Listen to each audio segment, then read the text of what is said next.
بسم اللہ الرحمن الرحیم وبہ نستعین۔ محترم ناظرین و سامعین، ماہ سیام کا، رمضان المبارک کا یہ آخری عشرہ ہے۔ اس آخری عشرے کے بارے میں اللہ کے نبی صلی اللہ علیہ وسلم نے فرمایا کہ یہ وہ عشرہ ہے جو عتق من النار، جہنم سے آزادی اور جہنم سے خلاصی کے لیے یہ خصوصاً یہ عشرہ جانا جاتا ہے۔ اللہ کے نبی صلی اللہ علیہ وسلم کا معمول مبارک یہ تھا کہ اس عشرے میں آپ پابندی کے ساتھ اعتکاف فرمایا کرتے تھے۔ اعتکاف کا مطلب یہ ہے کہ دنیا سے کٹ کر کے، بیوی بچوں سے الگ ہو کر کے مسجد میں جا کر کے قیام کرنا اور مسجد ہی میں رہنا سہنا اور وہیں اللہ تبارک تعالیٰ سے اپنا تعلق قائم کرنا۔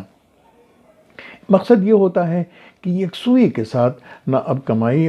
کا کوئی مسئلہ کھڑا ہے، نہ دکانداری اور تجارت کا کوئی معاملہ ہے، نہ دنیا کے مسائل اور دیگر امور کے سلسلے میں غور فکر کرنے کا۔ صرف فکر کرنا ہے تو یہ فکر کرنا ہے کہ جو 20 روزے ہم نے رکھے اس میں کتنی کامیابی کی باتیں ہوئیں، اور جو 10 دن باقی ہیں اس میں اللہ تبارک تعالیٰ کے حضور ہم مناجات کر کے، استغفار کر کے، اللہ تبارک تعالیٰ سے دعا کر کے ہم کتنا اللہ تبارک تعالیٰ کے اجر و ثواب کے مستحق بنے ہیں۔ یہ ایک ایسا عمل ہے کہ جو اللہ کے نبی صلی اللہ علیہ وسلم کی جانب سے اعتکاف کی صورت میں ہمیں اور آپ کو میسر آیا ہے۔ اللہ کے نبی صلی اللہ علیہ وسلم معمول کے مطابق پابندی کے ساتھ اس پر عمل کرتے تھے، لیکن اتفاق یہ ہے کہ آج ملت مسلمہ کی صورت یہ ہو گئی ہے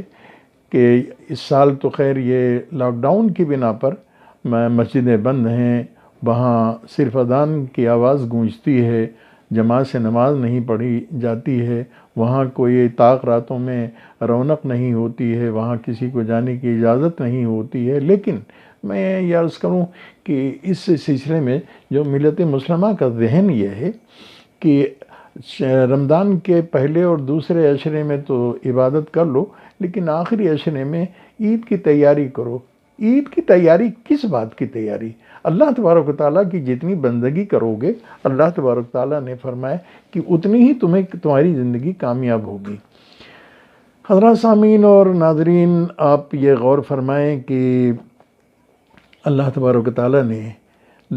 یہ شکر کرنے کا ایک موقع دیا ہے۔ شکر کرنے کا مطلب یہ ہے کہ 2 رکعت نماز عید الفطر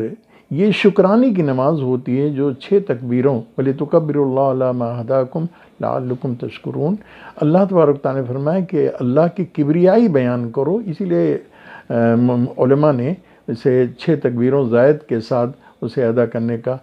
شکر کس بات کا؟ شکر اس بات کا کہ رمضان کا مہینہ ملا، شکر اس بات کا کہ اللہ تبارک تعالیٰ نے تراویح اور تہجد کی، جیسے کہ اسوہ رسول ہے اس کے مطابق عمل کرنے کا موقع عطا فرمایا۔ شکر اس بات کے لیے کہ اللہ تبارک تعالیٰ نے اپنے غریب اور مفلس بندوں کو ہمارے ذریعے سے امداد پہنچا کر کے امداد پہنچانے کے لیے ہمیں منتخب فرمایا، اور ہم نے ان کی مدد کی، زکوٰۃ کی شکل میں، صدقات کی شکل میں، فطرے کی شکل میں، خیرات کی شکل میں، غریبوں کی پرورش کی شکل میں، لوگوں کو اپنے افطار میں شریک کر کے اس سے لوگوں کو جو فائدہ پہنچایا ہے، یہ اس پر شکر ادا کرنا چاہیے۔ اس پر یقیناً اس پر شکر ادا کرنا چاہیے کہ اللہ تبارک تعالیٰ نے روزہ رکھنے کی توفیق بخشی۔ لیکن ذرا سوچئے گا اور غور کیجئے گا کہ شکر کرنے کا مطلب یہ ہے کہ شکر کے لیے صرف زبان جسم کا ایک حصہ ہے، اس سے جو الفاظ شکر کے نکلتے ہیں اسی پر اکتفا کر لینا۔ ہاتھ کا شکر، پاؤں کا شکر، آنکھوں کا شکر، کانوں کا شکر، دل اور دماغ کا شکر، اس سے شکر ادا نہیں ادا کریں گے تو صرف جسم کے ایک حصے جس کو زبان کہتے ہیں وہ شکر ناکافی ہے، اور اس سے وہ بات نہیں بنتی ہے کہ جو بات بنائی جانی چاہیے اور جو عند اللہ مطلوب ہے اور جو انسان کے لیے مقصود ہے۔ اس لیے رمضان کے مہینے میں ہمیں اس بات کی کوشش کرنی چاہیے کہ شکر کے لیے جو ایک جامع ضابطہ بنایا گیا اور ایک دستور حیات اللہ تبارک تعالیٰ نے انسان کو عطا فرمایا ہے، اس تعلق سے پورے وجود سے، یعنی گویا کہ ایک انسان کا رواں رواں اللہ تبارک تعالیٰ کے حضور شکر گزار بندے کے طور پر زندگی گزارے۔ اس کا مطلب یہ ہے کہ جسم کے کسی عضو سے وہ کام نہ کرے کہ جو اللہ تبارک تعالیٰ کو پسند نہیں ہے، بلکہ وہ کام کرے، چاہے وہ پاؤں ہو، چاہے ہاتھ ہو، آنکھ ہو یا کان ہو، دل ہو یا دماغ ہو، پیٹ ہو یا پیٹھ ہو، جو بھی ہو، اللہ تبارک تعالیٰ کے حکم کے تحت کام کرنے کا نام شکر ہے۔ لَإِن شَكَرْتُمْ لَأَزِيدَنَّكُمْ، اگر تم اللہ تبارک تعالیٰ کا اس معنی کر شکر ادا کرو گے، تمہیں مزید اور موقع ملے گا، توفیق ملے گی، اور تمہیں اس سلسلے میں اللہ تبارک تعالیٰ کی جانب سے نصرت اور حمایت کا فیصلہ کیا جائے گا۔ ہم نے صرف زبان سے شکر ادا کرنے کو کافی سمجھا، یا اسی طریقے سے ایک رسمی انداز سے دو گانا نماز پڑھنے کے تعلق سے ہم نے اطمینان کر لیا کہ یہی شکر کا ایک طریقہ ہے۔ نہیں، شکر کا طریقہ یہ ہے کہ رمضان میں ہمیں جو قرآن دیا گیا ہے، ہم نے قرآن کو سنا، تراویح میں سنا، تہجد میں سنا، تلاوت کے درمیان سنا، غور فکر کے دوران میں سنا اور پڑھا، اور ہم نے یہ اعلان کیا وَسَمِعْنَا وَأَطَعْنَا غُفْرَانَكَ رَبَّنَا وَإِلَيْكَ الْمَصِيرُ، اے اللہ ہم نے قرآن آپ کا سنا، ہم نے سنا، اور ہم نے وَأَطَعْنَا، اور سننے کا مطلب یہ ہے کہ صرف سننا کان سے نہیں بلکہ دل و دماغ سے سنا، اور سننے کا مطلب یہ ہے کہ وَأَطَعْنَا، جو کچھ قرآن میں روکا گیا تھا اس سے ہم رکے اور رکیں گے، اور جن چیزوں کو کرنے کے لیے کہا گیا تھا اسے ہم کریں گے اور کر رہے ہیں۔ یہ اس تہیہ کے ساتھ، پھر بھی حق تو یہ ہے کہ حق ادا نہ ہوا، غفران کا مالک، کچھ کوتاہیاں ضرور رہ گئی ہوں گی، کچھ کمیاں رہ گئی ہوں گی، معاف فرما دیجئے، غفران کا معاف فرما دیجئے، اس لیے کہ ہم آپ کے پاس جب آئیں گے تو پھر آپ کو ہم منہ کیا دکھائیں گے کہ آپ نے اتنی نعمتیں، وَإِن تَعُدُّوا نِعْمَتَ اللَّهِ لَا تُحْصُوهَا، سب سے بڑی نعمت قرآن کی شکل میں آپ نے ہمیں عطا فرمایا، اور قرآن پا کر کے قرآنی تعلیمات کے مطابق ہم نے زندگی نہیں گزاری، ہم آپ کو منہ کیسے دکھائیں گے؟ ہم آپ کے سوالوں کا جواب کیسے دیں گے؟ ہم آپ کے سامنے پیش ہو کر کے ان ناکامیوں کا، ان گناہوں کا، ان خطاؤں کا، ان غلطیوں کا کی توجیہ ہم کیسے کریں گے؟ اسی لیے اللہ کے نبی صلی اللہ علیہ وسلم فرمائے کہ اللہ تبارک و تعالیٰ کے سامنے جب پیش کیا جائے گا انسان کو، تو وہ مختلف قسم کے انسان پیش کیے جائیں گے۔ کچھ انسان ایسے پیش کیے جائیں گے کہ اول مرحلے میں یعنی اپنے قبروں سے نکلنے کے بعد، حشر کے میدان میں پیش ہونے کے بعد، ان کا حساب کتاب اس طریقے سے ہوگا کہ ان کا نام اعمال خدا کے سامنے پیش کیا جائے گا۔ وہ نام اعمال پیش ہونے کے بعد اللہ کی جانب سے یہ اعلان ہوگا، یہ میرا بندہ ہے، اس کو جنت میں لے جاؤ، اس کو جنت میں لے جاؤ، اور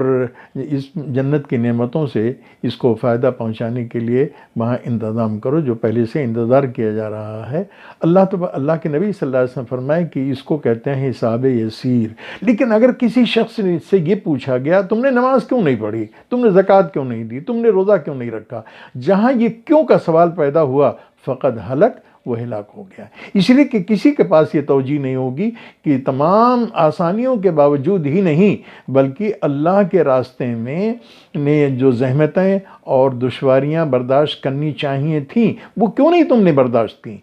دنیا میں دیکھا جاتا ہے کہ اگر ملک غلامی کے دور سے گزر رہا ہے، ملک میں کساد بازاری ہے، ملک میں ایسی کوئی کیفیت پیدا ہو گئی ہے، تو اس کے لیے بڑی بڑی قربانیاں لوگ دیتے ہیں، بڑی بڑی قربانیاں دیتے ہیں۔ اللہ تبارک تعالیٰ نے فرمایا کہ یہ قربانیاں جو دنیا میں کامیابی کے لیے قربانیاں دی جا رہی ہیں، لیکن آخرت جو دائمی زندگی اس کو کامیاب بنانے کے لیے تم نے قربانی کیوں نہیں دی؟ اگر یہ کیوں کا سوال پیدا ہوا تو ظاہر ہے کہ وہاں وہ ہلاک کر دیا جائے گا۔ وہ کوئی دھرم کا آدمی ہو، اس لیے کہ سب کا حساب لیا جائے گا۔ یہ ضروری نہیں کہ صرف مسلمانوں سے حساب لیا جائے گا، یہ ضروری نہیں کہ کچھ مخصوص قسم کے لوگوں سے حساب لیا جائے گا۔ یہ غلط فہمی ذہنوں سے نکلنا چاہیے۔ جس شخص کو اللہ تبارک تعالیٰ نے اس دنیا میں پیدا کیا ہے، وہ تمام کے تمام لوگ، ان کے ہاتھ میں نامہ اعمال ہوگا اور وہ اللہ کے سامنے کھڑے کیے جائیں گے۔ بِإِلَيْهِ الْمَصِيرُ، ہم آپ کے طرف پلٹ کر کے آئیں گے، ہم آپ کو منہ کیسے دکھائیں گے؟ ہم آپ کے سامنے کھڑے ہو کر کے نظریں کیسے ملائیں گے؟ تو اللہ تبارک تعالیٰ نے فرمایا کہ ایسے لوگوں کو جو سب سے بڑی نعمت آخرت میں، اللہ کے نبی صلی اللہ علیہ وسلم فرمایا کہ جنت میں جنتیوں کو پہنچانے کے بعد ان سے اللہ تبارک تعالیٰ سب سے آخر میں یہ پوچھے گا، میرے بندو بتاؤ تمہاری اور بھی کوئی خواہش ہے کیا کہ جس کو میں نعمتوں کے تعلق سے تمہیں عطا کروں؟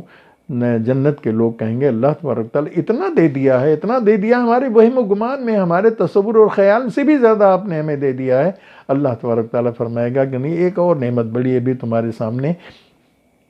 ابھی باقی ہے جس کو میں دینا چاہتا ہوں، اور وہ نعمت ہوگی اللہ تبارک تعالیٰ اپنا جمال دکھائے گا، اللہ کا دیدار دکھائے گا۔ دنیا میں حضرت موسیٰ علیہ السلام نے اللہ کو دیکھنے کی کوشش کی تھی، بے ہوش ہو کر کے گر پڑے، لیکن جب حشر جنت میں اللہ تبارک تعالیٰ کا دیدار کرایا جائے گا تو وہ سب سے بڑی نعمت ہوگی، تمام نعمتوں پر بھاری ہوگی اور تمام نعمتوں سے اس کی اہمیت زیادہ ہوگی۔ اس لیے اللہ تبارک تعالیٰ نے کہا کہ اب یہ سب سے بڑی نعمت ہے۔ اس کے مقابلے میں جن لوگوں نے اللہ کی بغاوت کی ہے ان کے لیے اللہ تبارک تعالیٰ نے فرمایا کہ وہ محجوب ان سے ہوگا، وہ اللہ کی زیارت نہیں کر سکیں گے، اللہ کے سامنے وہ نہیں جا سکیں گے، اللہ تبارک تعالیٰ کی زیارت دیدار نہیں کر سکیں گے۔ تو اللہ تبارک تعالیٰ نے قرآن کریم کے تعلق سے یہ مختلف قسم کی چیزیں اس لیے بتائی ہیں تاکہ انسان قرآن کو پڑھے، سمجھے، غور فکر کرے، تدبر اور تفکر کے ساتھ قرآن کی تلاوت کرے اور اس پہ سوچے اور غور کرے کہ اللہ نے کیا